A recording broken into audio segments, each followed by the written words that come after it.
O mundo da cultura séntese esquecido ante a crise do coronavirus. A falta de medidas de apoio ao traballo de artistas e creadores está a poñer contra as cordas o futuro de moitos autónomos e pequenas empresas que viven da cultura. O debuxante e ilustrador Kiko da Silva ponlle voz á situación do sector, reclamando ao Goberno Central e á Xunta un apoio urxente. Seguimos sin ter ningún tipo de resposta a algúns dos creadores deste país, non? Nin por parte do Ministerio de Cultura, nin por parte da Xunta de Galiza se contempla axudas directas aos creadores e creadoras deste país, que estamos totalmente abandonados por las administracións públicas. O debuxante di que o seu sector séntese discriminado ver como outros gremios que están a recibir o apoio das administracións. Explica que moitas pequenas empresas atópanse á deriva, pagando alugueres, autónomos e impostos sen ningún tipo de ingreso. A isto hai que sumar unha particularidade do sector.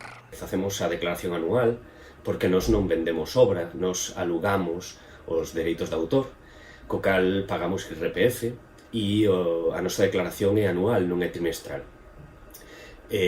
Co cal é nos completamente imposible ata o ano 2021 demostrar que temos perdas, non? E por iso non pudemos acollernos a esas primeiras medidas que o Ministerio de Traballo fixo para os autónomos, non?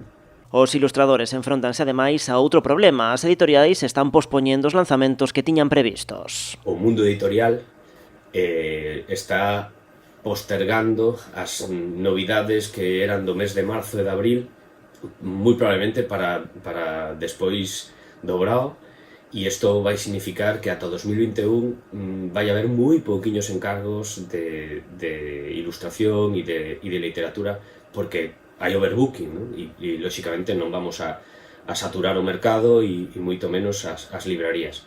O tamén director da Escola Profesional de Banda Deseñada e Ilustración, o Garaxe Hermético, fixo todo o posible para evitar o ERTE que afecta aos seus 9 profesores. O proxecto, con todo, continúa adiante ofrecendo formación telemática. Seguimos dando aulas con certa normalidade, non?